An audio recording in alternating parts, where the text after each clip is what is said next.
say something I'm not supposed to say. That's okay. That's the whole point. The Islamic Republic of Iran. Obama was the worst president in modern American history. Iran publicly had the greatest display of small energy that I've ever seen in the history of modern combat or warfare. Welcome to Unfiltered with Adam. I'm your host, Adam Scott Bellos, and today we have a very special guest, member of Knesset, Sharren Haskel, formerly of the Likud party, now of Tikva Hadasha, and also a very good and close friend of mine. Sharren, how are you? How are you doing today? Just for context, we are recording this episode on April 14th, the morning after Iran sent over hundreds of drones and missiles in the most unsuccessful military response in the history of the Middle East, in my opinion. I wanted to get your thoughts on that. You were the first person to call the October 7th war the beginning of the Israel-Iran war. The Iranian war, of Iran war. And it was orchestrated by Iran. It was meant to also be bigger with its army from Hezbollah and from Syria as well. For me, at least, it was pretty easy to identify that. I wouldn't say it was, the lousiest display, because if this attack would have been on Saudi, Qatar, or on France, or on Poland, this attack probably would have looked very different. Israel intelligence is one of the strongest intelligence services that we have. So we have an understanding of what's going to happen. Then Israel have invested billions of dollars and time and effort and the best mind to create a protection over our nation and our people. So as much as Iran or Hamas is investing all their time and energy, all of their thoughts and all of their money on how to attack, on how to build the most vicious weapon that can create the biggest destruction in the most horrific ways. Here in Israel, we are actually investing that time and that money on how to protect and how to make sure there isn't any kind of, a back door so that they will be able to hit us. That's why October 7th was so devastating for us, because we invest all our time, energy, and money in defense and protection, and we were caught unready. But it also reassured many Israelis last night on the fact that the Israeli army, is very capable of defending our people, our family members, our communities, and our nation from some of the most vile attacks. I mean, think about it, was more than 300 missiles and rockets and drones and UAVs. This is dangerous. If we wouldn't have had the Iron Dome and Jordan and the UK and but the also US, aero system, right? And I mean, everything that's been developed. This was just one of the greatest displays of the last, really, of this century, of Israel's military ability to defend itself, especially less than exactly 6 months after its most devastating, surprise attack. I mean, it's a big role reversal that is really being overlooked if you're taking a look at the news cycle of the last 12 hours. Yes, but it's also important to note something else, that this was the first, let's call it the union of allies that are gathered together against our biggest threat, which is Iran. I mean, Iran is a massive threat. It's the biggest instigator of terror and violence here in the Middle East. And so the fact that Britain, the UK, that America, Israel, Jordan, Egypt, and the Saudis have joined forces together against one of the greatest enemy to Western societies and stability here in the Middle East is absolutely incredible. This is the real display of power to Iran, that if they continue and try to attack, and it doesn't matter through Yemen or through Hezbollah or through Syria or anywhere else, there's a sort of a union of allies that's going to stand against them. And I think that's what Iran fears the most, and it should. I completely agree with you. One of the things that you're well known for is you left the Likud party and moved to Tikva Hadasha, that you had with Bibi. Also, you didn't agree with some of the decisions that he had made in his political. You felt like he's made too many concessions geopolitically in Israel to protect us the way that we really needed to be protected. And in terms of creating a strong foreign policy, one of the things that you worked very hard on was your initiatives on annexing the Jordan Valley, for instance. So, ideologically, you've spoken a lot about the need to be hard on Iran, the need to go farther than Israel has already gone in terms of moving a step forward, not necessarily in creating conflict, but defeating them as an enemy. What is the discussion amongst the Israeli political elite right now in terms of the last 12 hours and how we've been able to handle it? This is a question that is very difficult for me to reply at the moment because of you understand of my complex ideological approach towards the approach of Netanyahu. And we are in times of war. And in times of war, we need to back our leadership while our sisters and brothers and family members are in the front line fighting. And as much as I am, I'm criticizing some of your view on the situation happened to be correct.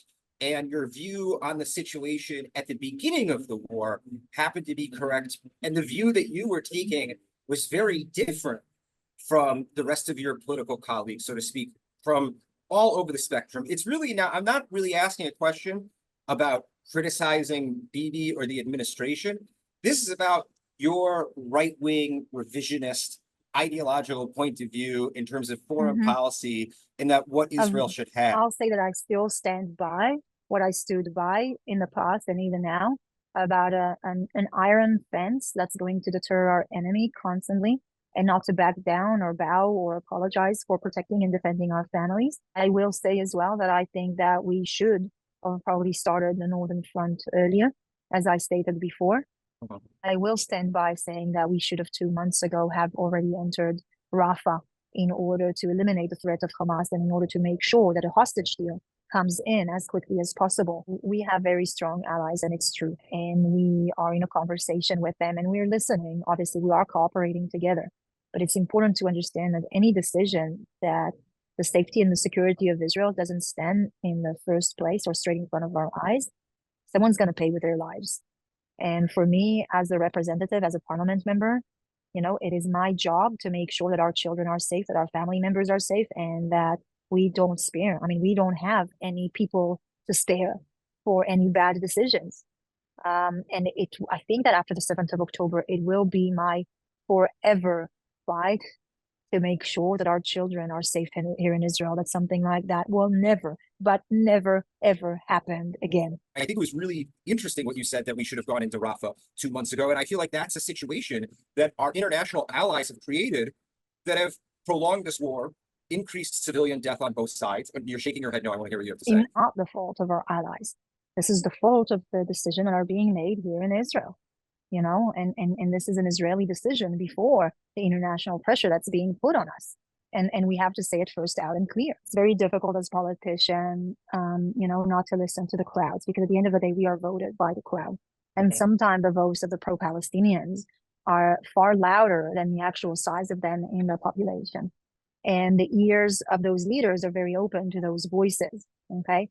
I think that last night was obviously a reminder to those leaders that, this is not a political side.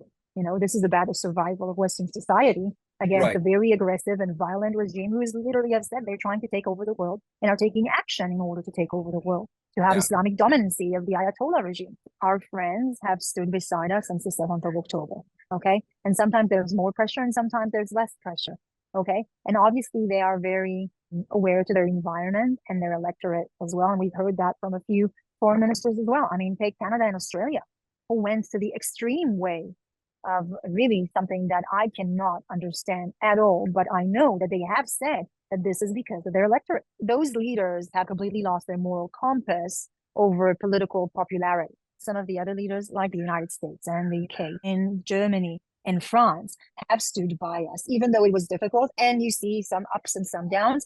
Some of them have been, completely the entire time. Like the Czech Republic, I have to say, that have stood by us. I have to thank those allies, and especially the demonstration of what we've had yesterday.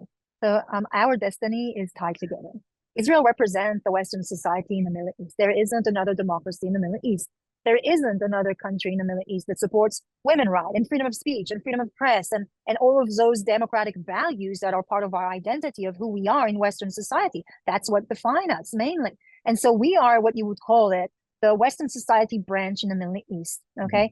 And our destiny is tied together because we are heading head to head in a clash of civilization between Western society and radical Islam. And no matter what, they will have to choose a side. And some are choosing the side of radical Islam and some are choosing the side of Western society. And, it's not easy because there is so much like fashion and popularity and ignorance and distortion of facts and things like that. And it's difficult to combat it 24 hours, 7 days a week. So there's two things right now. And I think we are seeing sort of the start of this process. Okay. The first thing is, if Muslims want to really fight Islamophobia, they're the first one who needs to rise up and fight against radical Islam and denounce Hamas and denounce Iran and condemn them publicly and openly. And that's the best way to fight Islamophobia, by acknowledging that Western society is afraid of radical Islam, and radical Islam is a serious problem, and they actually oppose it and fight against that. I mean, look on the Iranian refugees in America, in Europe, are marching together hand in hand with the Jewish communities around the world. Why? Because they understand what radical Islam really means in their own front yard. I mean, they've been oppressed. All of their rights and all of their liberties have been completely stripped from them.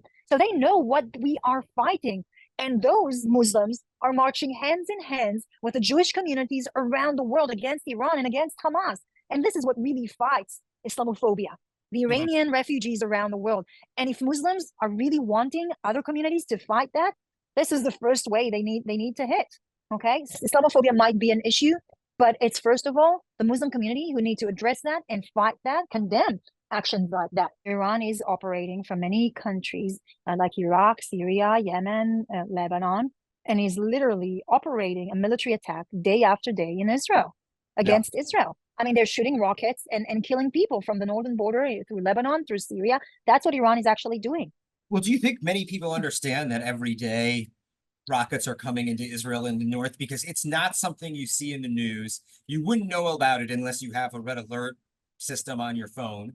I mean, every day my phone is going off with Tseva Dome from the north, because I want to know what's going on. And I see it every day. It's in the Golan, it's in Katsrin, it's in Tel Chai, it's in Kiryat Shmona. I mean, like, these areas are still being completely bombarded, and there's no one else who would be doing that other than Iran. They have no idea about it. I mean, most people who speak, in support of Hamas in the United States, are ignorant to the history, to the geography, to the current situation. They have no idea. I mean, you've seen so many videos of people coming and asking students at universities questions about Israel and about the Palestinians, and they have no clue. They don't know even what to answer. What do you think is our biggest challenge ahead of us right now?